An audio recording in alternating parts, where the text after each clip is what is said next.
জিন, পরি আর উড়ন্ত কার্পেট কি করে আমাদের নিয়ে জাদুর জগতে হারিয়ে যেত মনে পড়ে?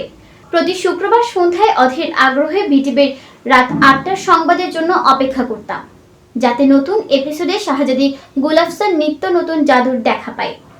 বিটিভি আমাদের জন্য শুধু একটি চ্যানেল ছিল না, ছিল আবেগ।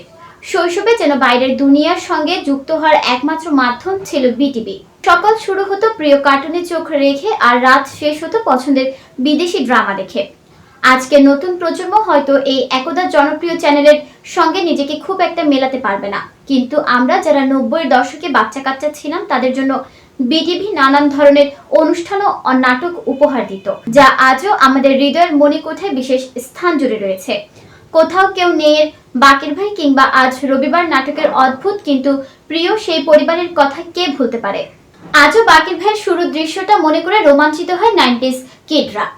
ব্যাকগ্রাউন্ডে বাজতে থাকা হাওয়া মে উড়তা যায় গান, আর বিশাল মাপের কালো সানগ্লাস পরে দুই ঘনিষ্ঠ বন্ধুর সঙ্গে বসে থাকা আমাদের প্রিয় সেই গ্যাংস্টার।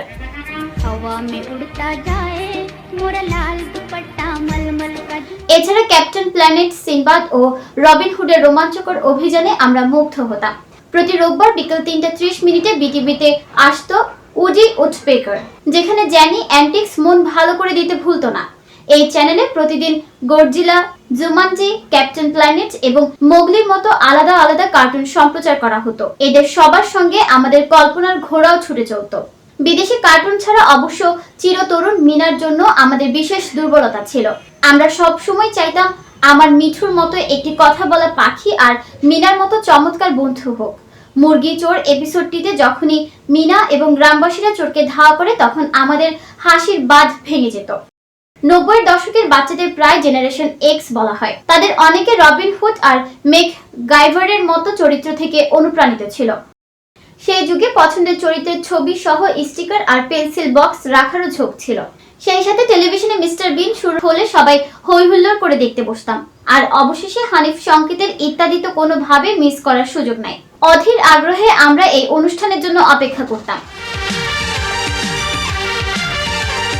এই একটা অনুষ্ঠান দেখার জন্য বাবা, মা, ভাই, বোন সবাই একসাথে হই, এবং এই অনুষ্ঠান যখন শুরু হয় তখন আমাদের পড়ার টেবিল থেকে ছুটিও মিলত।